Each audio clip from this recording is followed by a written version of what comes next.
সিজোফ্রেনিয়ার লক্ষণগুলো বন্ধ করতে আমি কি করতে পারি? অনেকেই প্রশ্নগুলো করেন। এখন সিজোফ্রেনিয়ার বিষয়টি হলো এটা একটা জটিল মানসিক রোগ। মানসিক রোগের যে ধরনগুলো আছে এটা একটা জটিল। এর মাধ্যমে ব্যক্তির ভিতর বিভিন্ন রকম বিচ্যুতি তৈরি হয়, বিভ্রান্তিমূলক চিন্তা তৈরি হয়, অনেক সময় হ্যালুসিনেশন, ডিলিউশনের মতো লক্ষণগুলো হয়। অনেক সময় এটা কিন্তু পুরোপুরি বন্ধ করা সম্ভব হয় না। তবে এই ধরনের লক্ষণ, সিজোফ্রেনিয়া লক্ষণগুলো যদি থাকে, যত দ্রুত সম্ভব প্রফেশনাল কোনো সাইকোলজিস্ট অথবা সাইকিয়াট্রিস্টের কাছে গেলে পরবর্তীতে কী কী করণীয় তারা করতে পারেন।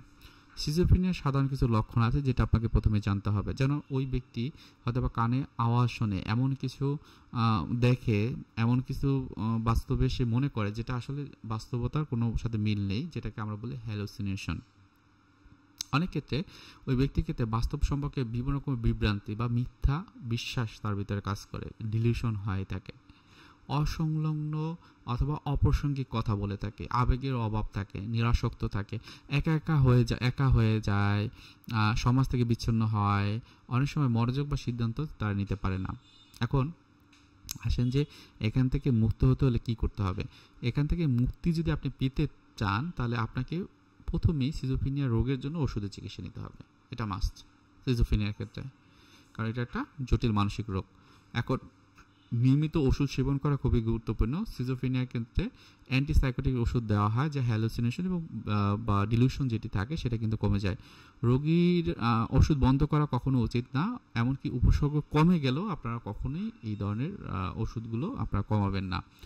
সাইকোথেরাপি, মানসিক থেরাপি যেটাকে বলা হয়, একজন প্রফেশনাল কাউন্সিলিং সাইকোলজিস্টের কাছে আপনারা নিতে পারেন, এবং অনেক ক্ষেত্রে ফ্যামিলি থেরাপি দরকার হতে পারে। তার প্রফেশনাল সাইকোলজিস্ট আছে, তারা এই বিষয়টি দেখবে। পারিবারিক সহানুভূতি বা সহায়তা খুবই গুরুত্বপূর্ণ, যেটা সাপোর্ট সিস্টেম। পরিবারে যারা আছেন তারা এই ব্যক্তিকে সাপোর্ট করবেন, এবং এই সাপোর্ট বা সহানুভূতি যখন সে পাবে তখন কিন্তু তার এই যে মানসিক রোগটা সেটা অনেক বেশি উপরে উঠবে না, আস্তে আস্তে কমতে থাকবে। অবশ্যই এটা সাহায্য দরকার হয়।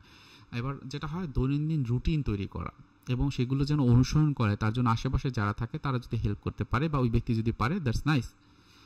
ঘুম, খাওয়া দাওয়া নিয়মমাফিক করা, ছোট ছোট কাজের দায়িত্ব দেওয়া, হ্যাঁ, অবসর সময় কাটানোর জন্য গঠনমূলক কার্যকলাপ, যেমন সে আঁকা বা হাঁটাহাঁটি করবে বা কি করবে সেটা একটা প্ল্যান করে সেই অনুযায়ী চলা।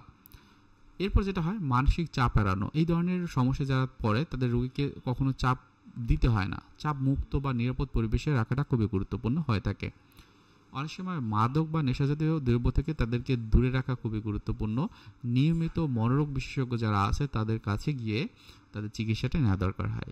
সিজোফ্রেনিয়ার অবস্থা যদি খুব কঠিন থাকে, অনেক ক্ষেত্রে তাদের কিন্তু হসপিটালাইজ করতে হয়। যদি একটা মিনিমাম লেভেলে থাকে, সে বাসাতে চিকিৎসা নিতে পারে, তাহলে প্রফেশনাল যারা কাউন্সেলিং সাইকোলজিস্ট রয়েছে তাদের সহায়তায় বা তাদের কাউন্সেলিং এবং সাইকিয়াট্রিস্টদের মেডিকেল যে ট্রিটমেন্ট বা মেডিসিনের ট্রিটমেন্ট নেওয়ার মাধ্যমে তার সিজোফ্রেনিয়া কিন্তু একদম কমে নিয়ে আসা যায়।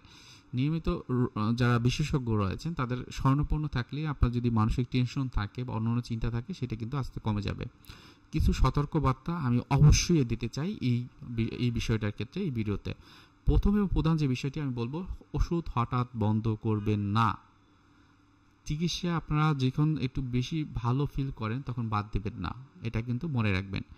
রোগীর অনুভবকে কখনো উপহাস করবেন না। আপনারা যারা আশেপাশে থাকেন অনেক সময় তার উপহাস করেন, সে একটা লক্ষণ প্রকাশ করলো তখন এটা করলেন, তখন মনে করবেন তার ব্রেনের যে কেমিক্যালগুলো সেটা কিন্তু ইমব্যালেন্স হয়ে যাবে খুব সহজে। রোগীর একা বা অবহেলিত রাখা যাবে না। এই ধরনের রোগীর ক্ষেত্রে কখনো একা একা রাখা যাবে না, তার কাছে থাকা, তার কথাগুলো শোনা এবং তাকে প্রপার ওয়েতে গাইড করাও কিন্তু আপনার একটা দায়িত্ব, সেটা করতে হবে।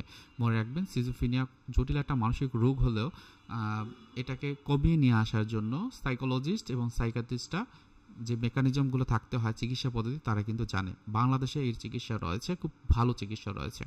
যত দ্রুত সম্ভব এই ধরনের চিকিৎসা নেবেন। আপনার পরিবার বা আপনার ভিতরে যদি সিজোফ্রেনিয়া লক্ষণগুলো থাকে, নিশ্চিত থাকেন আপনি অনেক বেশি ভালো থাকতে পারবেন, এবং এটা ম্যানেজ করে আপনার বর্তমান সময়ে যে কাজগুলো, সামাজিক ক্ষেত্রে আপনার নিজেকে প্রতিষ্ঠিত করা, অন্যান্য কাজগুলো করতে পারবেন।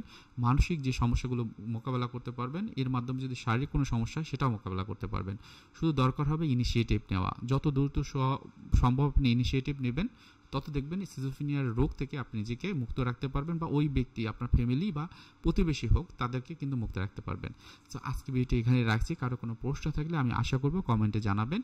এবং সিজোফ্রেনিয়ার যে কোনো লক্ষণ যদি দেখেন পরিবারের কারো ভিতরে আছে, যদি মনে করেন যে এই বিষয়টি সম্পর্কে আপনি অবগত নাই, কি করবেন কমেন্টে জানাবেন। আমরা চেষ্টা করব সর্বোচ্চ এই রোগ থেকে বেরিয়ে আসার জন্য যা কিছু করার সেটা যেন আপনাকে ইনফরমেশন দিতে পারি। সবাই ভালো থাকবেন, আমাদের চ্যানেলটি একটু সাবস্ক্রাইব করে রাখবেন এবং ভালো লাগলে এই ধরনের ভিডিওগুলো লাইক, কমেন্ট, শেয়ার এই কয়েকটা জিনিস আপনারা করবেন আশা করি। ধন্যবাদ।